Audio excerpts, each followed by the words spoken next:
Hello everyone. Today we are focusing on machine guarding.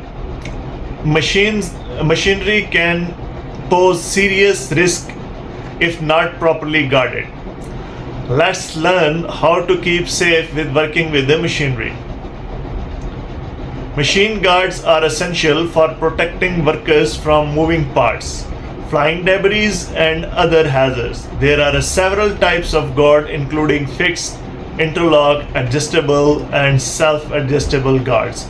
Each type of serves a specific purpose. Fixed guards are permanent parts of the machine and provide the most protection. Interlock guards shut down the machine if they are opened or removed. Adjustable guards can be positioned to fit different tasks, and self-adjusting guards move the operation for the machine.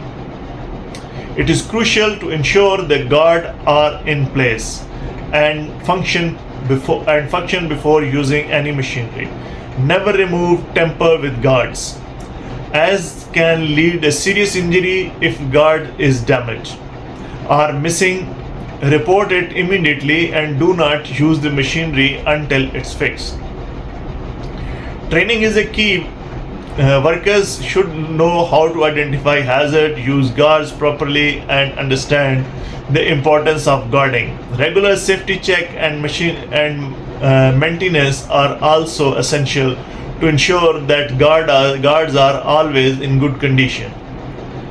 In conclusion, machine guarding is a vital part of workplace safety. Always use and maintain guards. Protect yourself and others from machinery related injuries. Thanks for watching. Please like, share, and subscribe for more safety tips. Stay safe and guard against the hazards.